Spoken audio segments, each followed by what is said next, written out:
Halo rekan-rekan, terima kasih sudah bergabung di podcast Broker dan Properti. Kali ini saya akan membahas materi yang berkaitan dengan dunia marketing, khususnya marketing properti. Di luar sana itu masih banyak masyarakat yang belum memahami sepenuhnya tentang manfaat menggunakan jasa broker properti ya. Hal ini tentu kita sering lihat di jalan-jalan, di ruko-ruko, di aset-aset properti masih ada saja spanduk yang bertuliskan dijual tanpa perantara atau dijual garis miring atau dalam kurung PP. Nah, itu biasanya PP itu artinya mungkin tanpa perantara ya.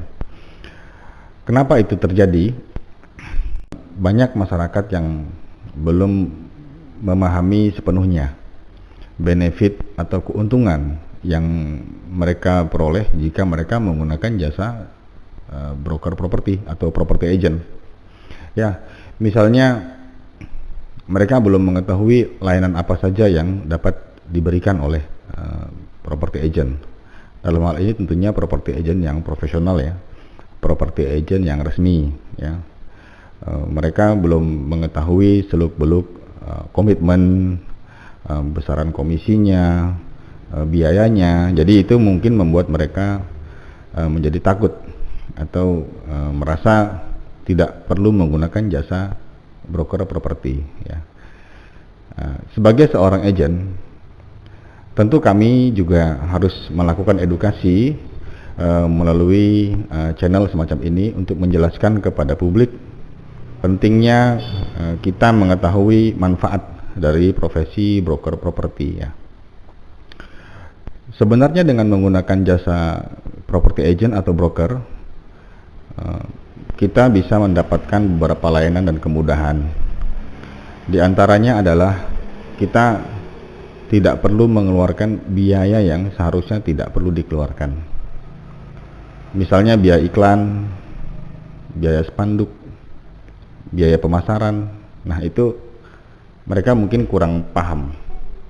Kedua, menggunakan property agent itu lebih efisien dalam waktu karena kita tidak harus repot melayani, mengangkat telepon, menjelaskan, mengantar ke lokasi berkali-kali ya. Tapi kalau property agent tentu sudah dilatih atau sudah terbiasa untuk melakukan hal itu, karena itu sudah menjadi tugas pokok seorang agent. Nah, kemudian mungkin ada juga yang masyarakat trauma karena sebelumnya mereka menggunakan marketing atau mereka pernah menggunakan jasa perantara yang tidak profesional, yang dalam artian mungkin harganya pernah di markup harga propertinya sehingga menjadi mahal, sehingga menjadi sulit terjual, atau mungkin memang tidak ada langkah-langkah yang dilakukan oleh broker tersebut untuk berusaha supaya propertinya cepat terjual, atau mungkin pernah mendengar kisah-kisah yang negatif ya dari rekannya, mungkin dari keluarganya, sehingga menjadi tidak percaya dengan jasa broker properti atau dengan perantara agent properti. Nah, yang semacam itu tentu kita harus mencari informasi yang lebih akurat lagi. Apakah benar menggunakan broker properti itu ada sisi negatifnya ya. Padahal broker properti itu adalah satu profesi yang diakui oleh pemerintah, ada regulasinya, ada peraturannya, ada syarat-syarat yang mengatur profesi tersebut. Jadi rekan-rekan sekalian, kami rasa tidak perlu khawatir untuk menggunakan jasa broker, jasa agent. Namun perlu berhati-hati atau perlu melakukan sedikit riset atau memilih dengan benar kantor agent mana yang menurut rekan-rekan nyaman ya, dari sisi pelayanan, dari sisi komitmen semacam itu. Nah, sebenarnya kalau kita menggunakan jasa broker, justru biaya yang kita keluarkan itu menjadi berkurang ya, bukan bertambah ya. Kenapa begitu? Karena biasanya kantor agent itu mereka hanya menerapkan komisi ya, tidak menerapkan biaya-biaya tambahan, kecuali kalau memang mereka ada program-program khusus ya, di luar dari kebiasaan ya. Tapi sejauh mereka memasarkan seperti biasa, kantor agent tidak akan meminta biaya apapun ya. Bahkan justru kantor agent yang mengeluarkan biaya untuk memasarkan ya, karena kantor agent itu biasanya sudah mempersiapkan biaya-biaya promosi terhadap listing properti yang mereka pasarkan semacam itu. Nah, jadi tidak ada salahnya Bapak Ibu sekalian mencari informasi yang lebih baik lagi, yang lebih akurat. Mengapa Bapak dan Ibu perlu menggunakan broker properti jika ingin memasarkan properti ya. Jadi seperti itu. Walaupun memang ya tidak ada kewajiban ya, sah-sah saja Bapak Ibu rekan-rekan memasang spanduk dijual tanpa perantara semacam itu. Tapi tentu itu banyak kekurangan ya. Kalau kita memasarkan properti sendiri, tentu kita harus menawarkan ke banyak pihak sendiri. Tentu kita harus melayani calon customer sendiri ya. Kita mengurus dokumennya sendiri ya. Jika kita membutuhkan desain promosi dan sebagainya, tentu kita harus melakukannya pun juga sendiri. Jika kita harus memasang iklan supaya dia cepat terjual, kita pun harus melakukannya sendiri. Nah, itu tentu tidak efisien ya.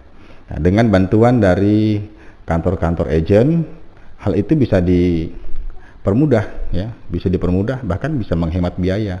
Karena setiap kantor agent tentu memiliki strategi dan memiliki konsep-konsep pemasaran yang memang sudah mereka lakukan secara bertahun-tahun ya.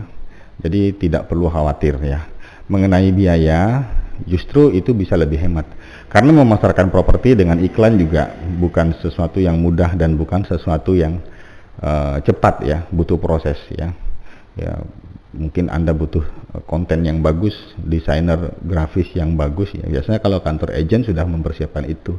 Jadi Anda sebagai pemilik tidak lagi repot dengan hal-hal yang berkaitan dengan proses pemasaran ya. Nah, bahkan jika nanti properti Anda terjual pun biasanya surat menyurat dokumen jual beli itu juga akan dibantu pengurusannya oleh kantor agent yang bersangkutan. Jadi Bapak dan Ibu silakan dipertimbangkan baik-baik apakah ingin memasarkan propertinya sendiri atau menggunakan jasa broker atau kantor agent. Nah, saran saya, karena saya juga adalah seorang broker, ya gunakanlah kantor broker untuk membantu memasarkan properti rekan-rekan sekalian ya. Nah, sebagai tambahan, perusahaan agen properti itu biasanya mereka memiliki jaringan yang sangat luas. Jaringan yang sangat luas mengapa? Karena mereka memang sejauh ini, mereka memang selama ini membangun relationship kepada banyak pihak, ya, kepada calon investor, para konsumen yang memang sebelumnya memang pernah mencari. Jadi mereka sudah memiliki database, ya, sudah memiliki database sambil mereka juga tetap mencari customer atau konsumen dari pihak eksternal ya. Nah, bahkan yang lebih luas lagi, kantor agent itu kadang satu kantor dengan kantor lainnya ada sistem namanya kobrok. Jadi kalau di database kantor yang A tidak ada customer yang cocok, biasanya mereka akan meminta bantuan kantor agent yang B ya. Jadi itu biasa dalam dunia broker, dan Bapak Ibu tetap mengeluarkan komisinya hanya ke satu agent yang pertama, seperti itu. Dan untuk besaran komisi itu saya akan membahasnya di materi yang lain ya. Yang jelas kantor agent resmi itu selalu mengacu pada aturan komisi yang telah ditetapkan oleh pemerintah. Jadi Bapak dan Ibu sekalian tidak perlu khawatir, tidak perlu takut menggunakan jasa broker atau kantor agent properti, jangan ragu untuk bertanya ya, jangan ragu untuk bertanya, jangan takut untuk mencari tahu informasi yang lebih baik lagi. Oke? Terima kasih.